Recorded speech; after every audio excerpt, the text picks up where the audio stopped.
Assalamualaikum warahmatullahi wabarakatuh. Alhamdulillahirabbil alamin.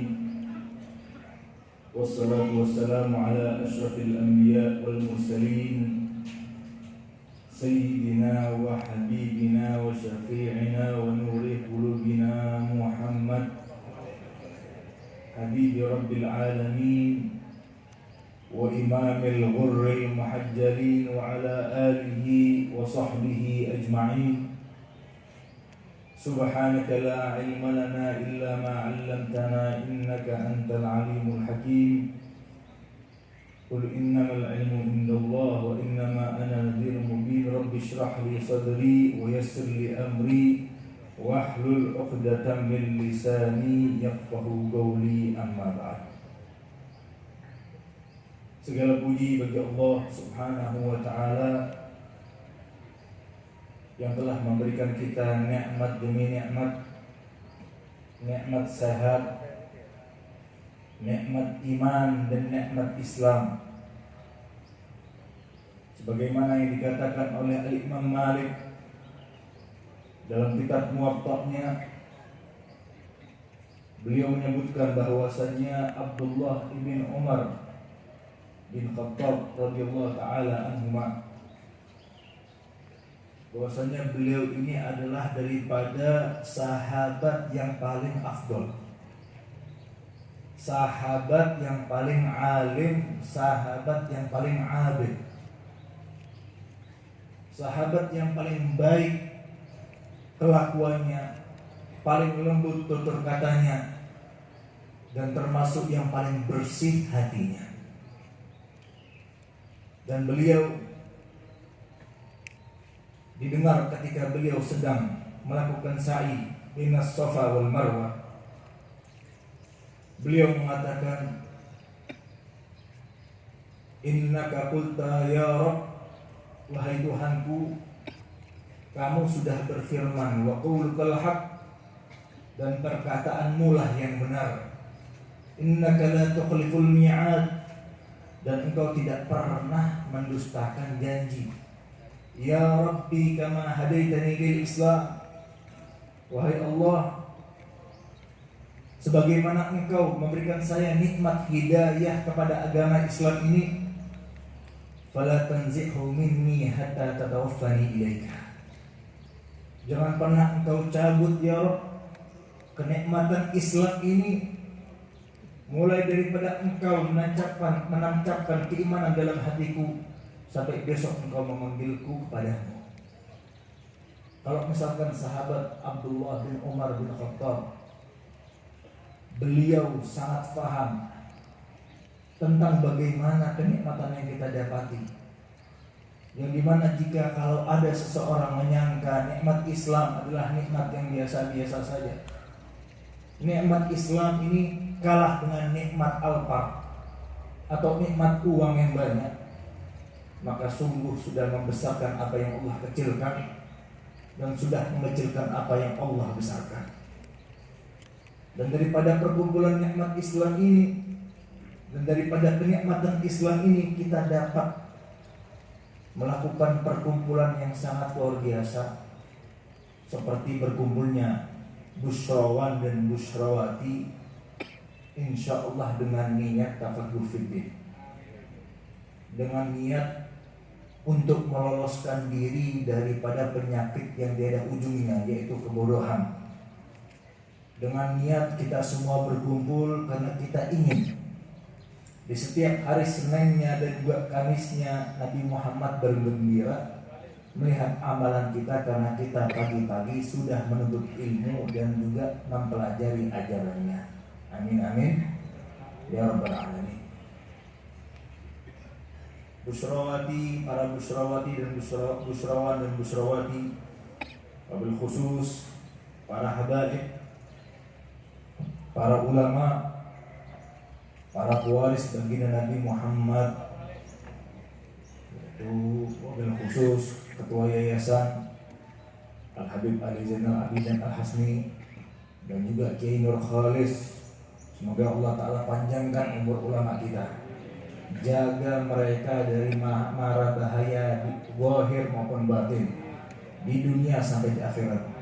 Amin amin ya rabbal alamin. Dan juga semua yang hadir yang di sini yang tidak saya bisa sebutkan tanpa mengurangi rasa hormat dan cinta saya kepada antum semua. Perlu diketahui bahwasannya Allah Subhanahu wa taala memuliakan agama ini dengan banyak kemuliaan, dengan banyak keuntungan. Seakan-akan Allah Subhanahu wa taala ini ingin memudahkan umat Nabi Muhammad dalam jalannya menuju keridhaannya. Daripada salah satu min tajalliyati karamihi subhanahu wa ta'ala, daripada rahmatnya Allah Ta'ala, Allah hadiahkan kepada kita, yaitu niat. Niat adalah pondasi yang sangat signifikan. Niat adalah sebuah asas yang tidak boleh terlepas daripada seorang muslim. Karena An Umar bin Khattab radhiyallahu taala anhu qala Rasulullah sallallahu alaihi wasallam innamal a'malu binniyat. Innama al-a'malu binniyat. Innama kalimatu qasrin wa hasrin. Hanya saja amalan itu mendapatkan nilai atau membuahkan hasil karena niat amalan itu sendiri. Oleh karena itu, niat itu adalah ketika kita mau melakukan sesuatu, entah itu sebuah ibadah atau adat, itu bisa menjadi bernilai, bisa menjadi sebuah keunggulan di sisi Allah Ta'ala karena adanya niat itu sendiri. Oleh karena itu Al-Imam Ali bin Abi Thalib beliau mengatakan bahwasanya saya ini tidak pernah lebih terfokuskan sama amalan saya, tapi saya lebih fokus apakah amalan yang sudah saya perbuat ini akan Allah terima. Yang lebih membuat saya resah bukan bagaimana cara saya beribadah atau dengan bentuk apa, tapi bagaimana ibadah ini diterima oleh Allah Subhanahu wa taala. Dan salah satu sebab, bahkan sebab yang sangat signifikan, biha yurtafa'ul mu'min aw yusfat. Dengan itu seorang mukmin itu bisa diangkat di sisi Allah, dan dengan itu juga bisa dijatuhkan. Apa itu? Yaitu niat. Sebagaimana Al-Imam Al-Ghazali beliau menafsirkan dan mengomentari hadis innallaha la yanzuru ila suwarikum wala ila ajsadikum walakin yanzuru ila qulubikum wa ila a'malikum.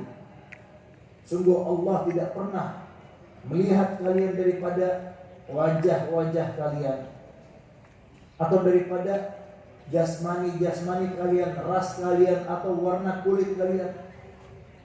Tapi yang Rasulullah bilang pertama kali apa? Walakin yanzuru ila qulubikum. Yang pertama kali Rasulullah bilang, tapi Allah lah yang melihat pertama kali darimu daripada niatanmu. Baru wa ila a'malikum. Makanya dikatakan oleh Al-Imam Al-Hasan Al-Basri bahwasanya beliau berkata, tidak dari seorang hamba melakukan sebuah amal melainkan Allah Ta'ala yang pertama kali dilihat daripadanya adalah niatannya, bukan amalnya. Karena yang namanya agama adalah agama ini bukan agama secara lahiriah saja atau zahir saja, tapi agama ini ada agama batin. Sebagaimana Al-Imam Asy-Syafi'i mengatakan bahwasanya hadis innamal a'malu binniyat ini yadkhulu fi sab'ina min abwabil fiqh. Hadis ini masuk dalam konteks 70 bab dalam fikih. Hampir semua peribadatan wajib diawali dengan yang namanya niat. Sehingga sekelas Al-Imam Al-Bukhari, yang mana beliau adalah orang yang sangat luar biasa, yang sangat cinta kepada Nabi Muhammad, yang kita sangat mengenali dirinya, khususnya pada bulan Rajab. Kitab Bukhari itu pasti dibaca di mana-mana, di pondok pesantren, ataupun tidak terkait dengan sebuah bulan. Yang namanya Sahih Bukhari itu dibaca di penjuru dunia.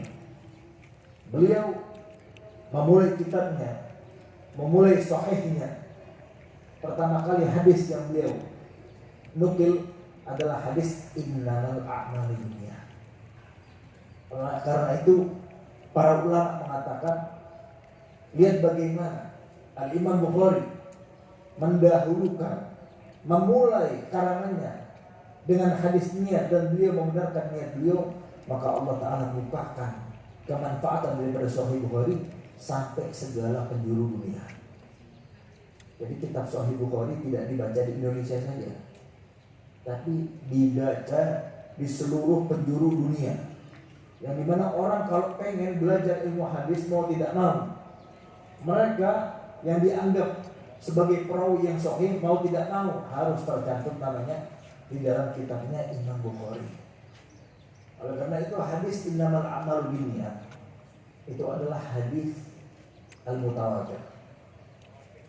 Di mana hadis mutawatir itu kekuatannya sama seperti kekuatan Al-Qur'an. Yakfuru jahiduhu. Orang yang menentang kekuatan hadis daripada hadis mutawatir, ada misalkan seseorang yang menyangkal hadis innamal a'malu binniyat ditangkal atau ditentang, maka hukumnya sama seperti menentang satu daripada ayat Al-Quran. Jadi hadis itu, kita buka bab sedikit tentang hadis. Bahwasanya hadis itu terbagi menjadi dua. Ada hadis mutawatir, ada hadis ahad. Hadis ahad itu yang menjadi hadis, ada yang hadis sahih, sahih li dzati, sahih li ghairi, ataupun hadis hasan li dzati atau hasan li ghairi. Adapun hadis dhaif, mursal, itu akan beranak daripada hadis ahad. Tapi kalau hadis mutawatir, dan ditanya lagi, ini hadis sahih kan?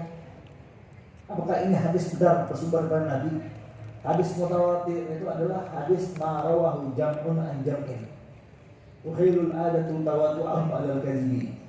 Di mana hadis ini diriwayati oleh gerombolan kepada gerombolan orang banyak lainnya, sehingga tidak mungkin seseorang akan berbohong kompak secara bersamaan.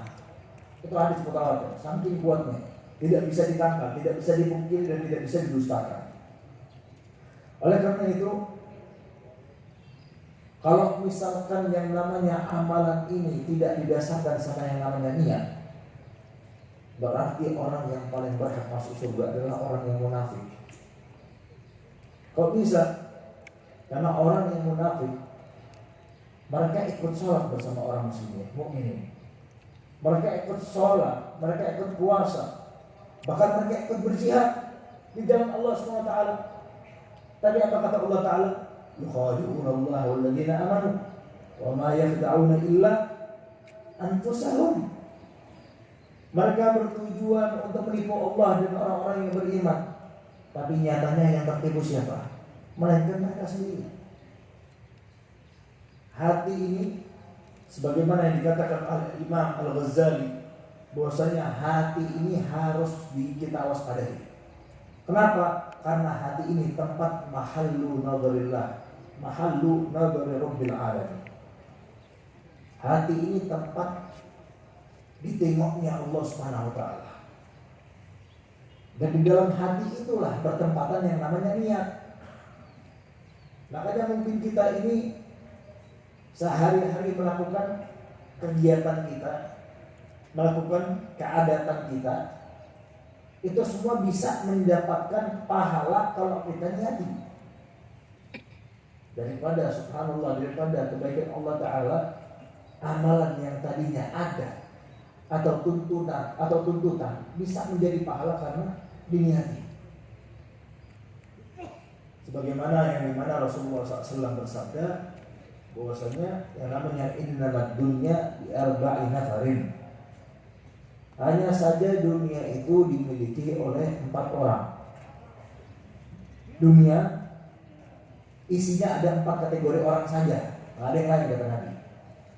Yang pertama, rajulun atahu Allahu ilman wa malan fa huwa yattaqi fihi rabbah wa yasilu rahimah wa ya'lamu billahi fihi haqqan wa huwa bi afdhalil manazil kata Nabi.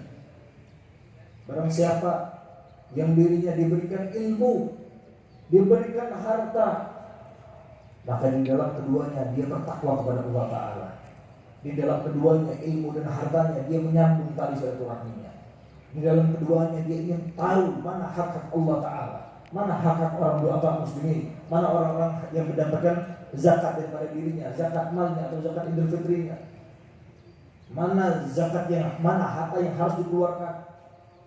Maka ini kata Nabi adalah orang yang paling afdal di antara 4 orang tersebut. Tapi ada yang kedua kata Nabi, rajulun atahu Allahu ilman wala malan. Yang kedua adalah orang yang diberikan ilmu tapi tidak diberikan harta. Fahuwa yaqulu kata Nabi. Tapi orang itu berkata, "Lau anna li malan." Kalau misalkan saya punya harta sama seperti orang kaya itu, la amantu bi amali fulan, bi amali fulan. Saya akan bersedekah seperti dia. Saya akan melakukan pembangunan masjid. Saya akan melakukan pembantuan pondok. Saya akan melakukan ini dan itu yang berbentuk akhirat. Bahwa fil ajri sawa. Dan bagaimana orang yang pertama memiliki ilmu dan memiliki uang, yang dimana dia gemar bersedekah, gemar membantu orang lain, manfaat hartanya buat orang muslim lainnya. Tapi yang kedua nggak punya harta, tapi dia berniat, ya Allah, kalau saya punya uang sama seperti dia, maka saya akan lakukan amalan dia. Apa kata Nabi? Fahuwa fil ajri sawa.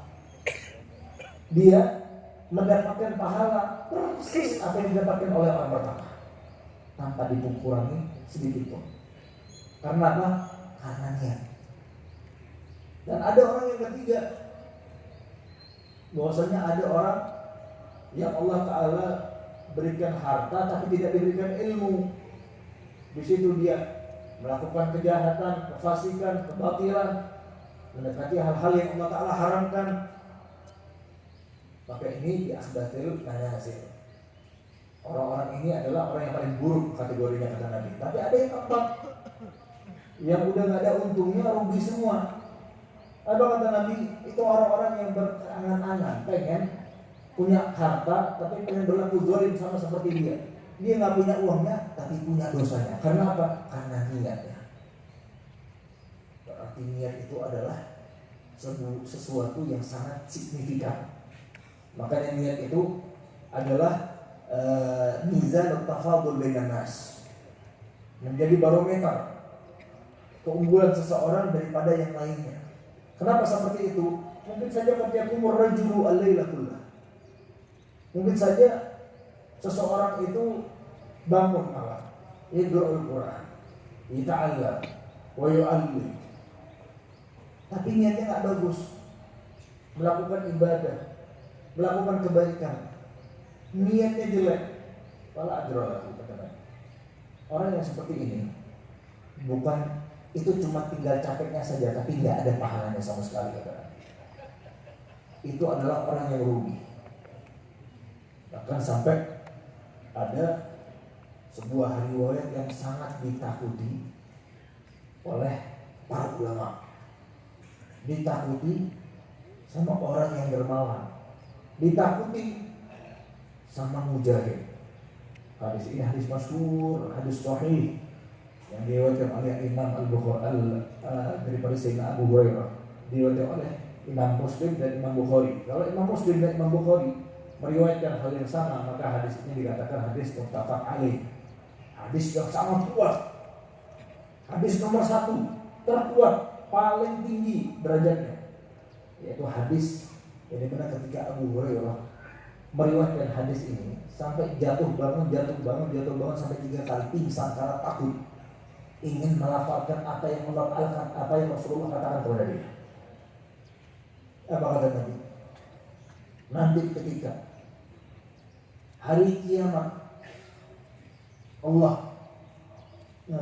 mulai yang namanya hari penghakiman, sudah Allah mulai hitung-hitung di antara satu dan lainnya, dipanggil orang yang paling berpengaruh, yang paling kelihatannya orang yang paling banyak pahalanya, orang yang paling memiliki kemanfaatan sangat tinggi dan keuntungan yang gak ada habisnya. 3 orang yang sangat luar biasa.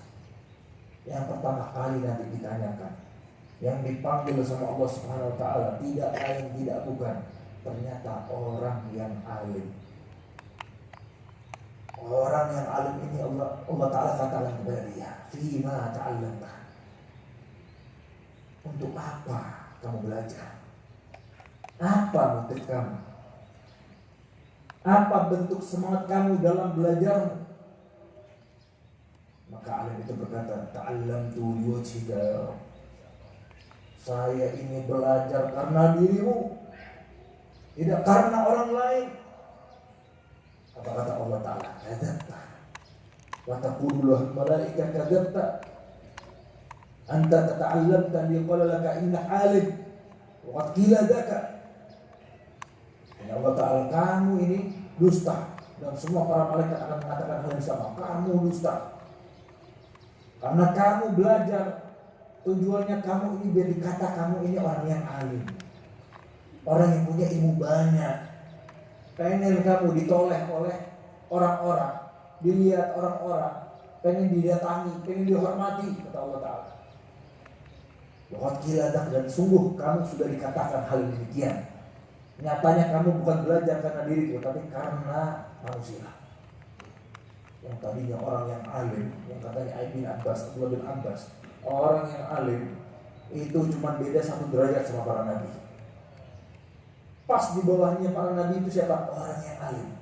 Tapi ilmunya sama sekali tidak bisa menyelamatkannya. Karena apa? Karena niat yang salah, karena niat yang kotor, karena niat bukan karena Allah, karena niat buat manusia yang harusnya ilmu menjadi penyelamatnya di dunianya, di alam kuburnya sampai akhiratnya, malah menjadi sebab kehancurannya. Yang kedua siapa yang dipanggil? Yang kedua adalah orang yang kaya. Di riwayat lain bahwasanya disebutkan yang pertama kali nanti masuk surga ternyata bukan orang ulama, bukan orang alim. Karena nanti terjadi perdebatan siapa yang pantas kira-kira masuk surga duluan. Orang-orang berdebat. Oh, yang paling masuk surga duluan ini orang yang suka bergemar beribadah. Loh, kok bisa? Ya orang beribadah itu orang yang paling banyak capeknya. Nah, diperdebatkan. Loh, bagaimana kamu tahu kalau ibadah itu memiliki nilai pasti di sisi Allah Ta'ala? Kamu sholat sunnah, sholat witir, kamu jadi rajin sholat duha, kamu tahu dari mana? Tahu dari orang alim. Ya, berarti yang paling berhak orang alim. Begitu juga orang-orang kaya. Kamu kok berani dan bisa mengikhlaskan hartamu, menginfakkan hartamu untuk di jalan Allah Ta'ala dan membangun masjid ataupun bentuk apapun itu. Yang membuat saya yakin, yang membuat saya pantas adalah orang yang alim. Sehingga yang paling pantas masuk ke surga di saat itu adalah orang alim. Ketika orang alim ini sudah mulai pede mau masuk surga, akhirnya malaikat memanggilnya lagi, tunggu wahai rombongan orang alim. Kamu kan dulu sibuk di dunia dengan belajar ilmu dan juga menyebarkannya. Kira-kira yang mengurusi hidupmu siapa? Yang membantumu dan menopang perjuanganmu itu siapa? Orang alim menjawab, yang membantu saya orang yang kaya, yang punya uang. Maka kata Rasulullah bilang apa? Ni'mal malus sholeh min rajulis sholeh. Sebaik-baik harta yang kaya, yang banyak, itu cocok untuk orang yang baik. Kenapa? Hartanya pasti bakal manfaat, hartanya pasti bakal diinfakkan di jalan Allah Subhanahu wa taala. Pada ketika dipanggil, Allah menanyakan, "Fima tasaddaqta?" Kamu ini bersedekah di jalan yang mana? Siapa yang kamu ingin gapai ridhonya? Siapa yang kamu ingin senangkan hatinya? Saya apa hamba-hamba saya? Apakah kamu ingin mendapatkan ridho saya?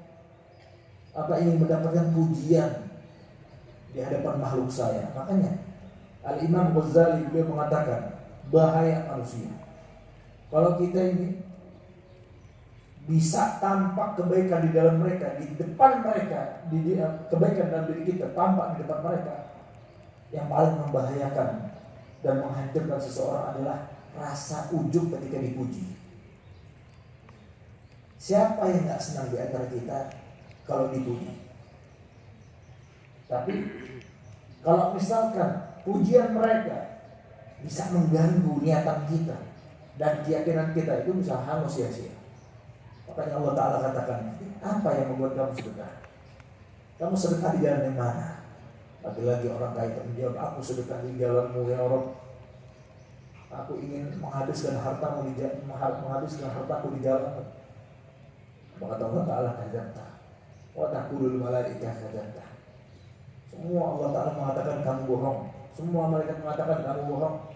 Kamu ini berlaku sedekah, sok-sokan bagi-bagi duit sana sini, apalagi di depan kamera misalkan, dikontenin. Kalau misalkan orang itu niatnya ikhlas lillahi ta'ala atau membentuk, bisa memberikan pelajaran baik, motivasi baik buat orang lainnya, dan sampai menjaga hatinya, bisa meyakini hatinya tidak bisa terpengaruhi oleh pujian orang, maka ini nggak apa-apa. Tapi kalau misalkan dia ini bagi-bagi giveaway ini segala macam, tapi hatinya ada rasa senang ketika dilihat orang lain, ada rasa ingin dipuji sama orang lain karena dia suka gemar sedekah, ini yang Allah Ta'ala katakan kamu bohong. Kamu ini biar kamu ini bersedekah, biar kamu dikatakan kamu ini orang yang roman, orang yang dermawan, padahal kamu dusta. Harta yang tadinya, kata Rasulullah, ni'mal malu shalih, sebaik harta yang banyak, ternyata bukan menjadi penyelamatnya, tapi malah menjerumuskannya. Yang ketiga adalah mujahid. Bayangkan, kata Rasulullah, yang namanya mujahid itu ketika baru keluar darah, mengalir darah daripada jasadnya, tumpah ke dunia, tumpah ke bumi, itu dari saat itu juga dosanya itu diampuni sama Allah Ta'ala. Allah Ta'ala memastikan yang namanya syuhada mendapatkan perlakuan yang beda di antara yang lain. Wala tahsabanna alladziina qutilu fi sabilillah amwat bal ahyaa'u 'inda rabbihim yurzaqun. Jangan sekali-kali kamu menganggap orang yang mati di jalan Allah Ta'ala mereka mati. Tidak, mereka hidup di sisi Tuhannya dan mereka diberikan rezeki rohani mereka. Di siang hari mereka ziarah kepada yang lain, mereka bersenang-senang di siang hari mereka masuk kepada taman surga, di malam hari dia bergelantungan di dalam tempurung burung hijau di arsy Allah Ta'ala. Perlakuan yang sangat beda karena dia menukar satu butir lembar nyawanya, ditukar di jalan Allah Subhanahu wa Ta'ala, tujuannya ingin menggapai ridhonya. Tapi ketika dipanggil sama Allah Ta'ala, ditanyakan, fima qutilta, kamu di jalan yang mana ketika kamu dibunuh? Bukan ustushhid, Allah Ta'ala bilang, fima qutilta, kamu dibunuh di jalan yang mana? Allah Ta'ala tidak mengatakan dia ini syahid, tapi Allah Ta'ala katakan, di mana kamu dibunuh? Di jalan yang mana? Maka para mujahid itu mengatakan, ya Rabb, aku terbunuh di jalanmu. Aku terbunuh karena aku ingin menaikkan kalimatmu. Apa kata Allah Ta'ala? Kadzabta wa taqulu lil malaikah kadzabta. Kamu dusta, dan semua malaikat mengatakan kamu dusta. Kamu ini berperang karena kamu ini pengen berpenampilan seperti ksatria. Yuqal laka jadi seperti orang yang hebat, yang tangguh dalam memegang pedang. Kalau misalkan masalah pengen kelihatan tangguh dalam berjihadnya saja sampai seperti itu signifikannya di hadapan Allah, bagaimana yang mereka mau berjihad karena mereka mau menyombongkan diri mereka? Kira-kira bagaimana? Makanya Nabi Allah Daud seperti yang dikatakan ja'a fil athar, bahwasanya diriwayatkan Nabi Allah Daud mengatakan, jika Allah Ta'ala sudah ingin mau yuhasib abdahu, pengen menghisap hambanya, berarti tandanya Allah pengen mengazabnya. Karena tidak ada satupun yang selamat daripada hisaban Allah Subhanahu wa taala. Biar kita tahu tanda-tanda kita ini niatnya itu benar, dan pekerjaan kita itu jauh daripada kata-kata riya ataupun syirkul khafi, yang dimana Rasulullah SAW katakan, inna akhwafu ma akhaf ala ummati ar-riya, wa fi riwayah asyirkul khafi, syirik yang tidak kelihatan, dosa yang nggak kelihatan tapi besar imbasnya. Yang pertama, tanda kalau niatan kita benar dan amalan kita jauh daripada kesyirikan, keriaan adalah ketika kita ini senang kalau amalan kita itu tidak terlihat oleh orang lain. Seperti Sayyidina Ali bin Zainal Abidin, beliau ini selama hidupnya beliau gemar memberikan bantuan kepada masyarakat Madinah sebanyak 100 keluarga. Setiap malam beliau memikulnya sendiri, membagikannya sendiri, nggak pakai nyuruh murid-muridnya, nggak pakai nyuruh khadimnya, tapi beliau yang berangkat sendiri sembari ditutup wajahnya agar tidak terlihat oleh orang lain. Tapi ketika beliau Sayyidina Ali bin Husain ketika meninggal, barulah orang-orang Madinah menyadari, loh, semenjak beliau meninggal kok bantuan nggak pernah ada lagi. Baru di situ mereka realize, mereka menyadari bahwasanya selama ini yang membantu mereka adalah Sayyidina Imam Ali Zainal Abidin. Tanda yang kedua adalah ketika kita ini tidak terpengaruh oleh yang namanya pujian atau cacian orang lain. Kalau kita masih menanyakan, loh, kira-kira orang-orang senang nggak dengan amalan saya, berarti tandanya itu masih memikirkan ridho orang, bukan ridhonya Allah Subhanahu wa taala. Makanya sebagaimana riwayat yang disebutkan oleh Al-Imam Al-Mundhiri dalam kitab Targhib wa Tarhib, beliau itu menyebutkan bahwasanya nanti di hari kiamat Allah Subhanahu wa taala ini akan menampakkan wujud-wujud berbagai bentuk seperti yang dilakukan orang-orang yang tidak beriman kepada Allah taala. Maka Allah taala akan munculkan sosok yang diyakini oleh orang tersebut.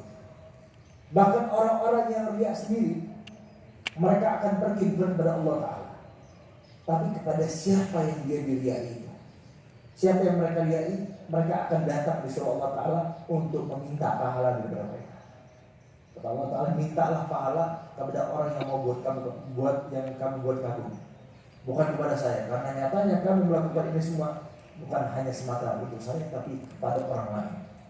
Yang ketiga, yang namanya ibadah atau amalan tersebut itu selalu stabil.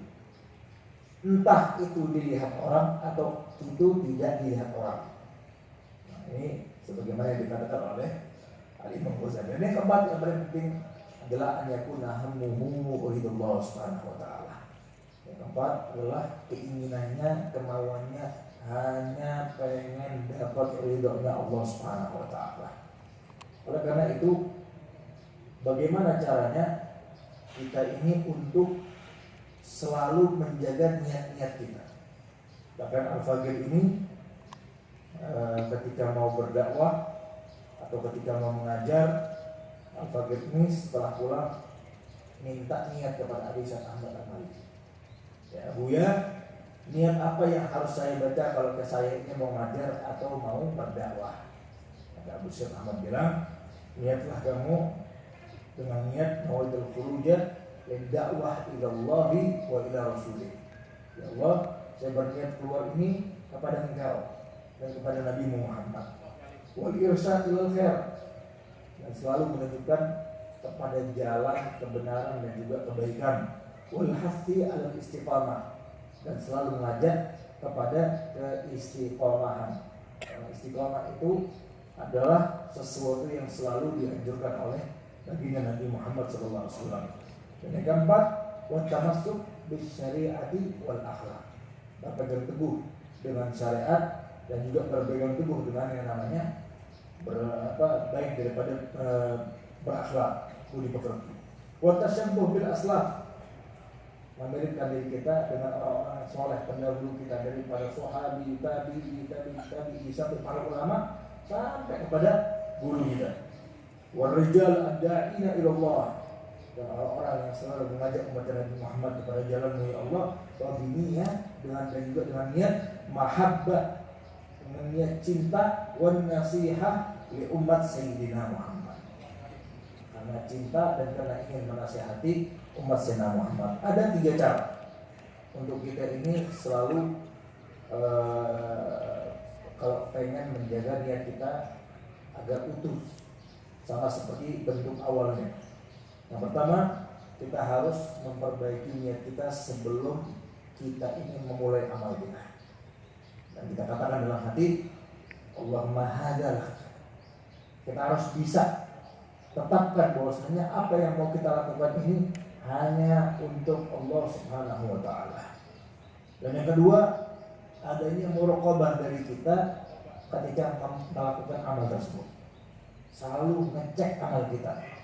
Makanya termasuk ulama yang paling getol dalam menjaga niatnya, yang selalu menghimbau adalah Al-Habib Abdullah bin Abi Al-Haddad. Beliau memiliki sangat banyak daripada niatan di ibadah tertentu. Bahkan ibadah kawin saja sampai puluhan niatnya daripada ajaran beliau tersebut. Dan yang ketiga, muhasabatun niyah badal amal. Selalu cross check niatan kita setelah melakukan amal tersebut.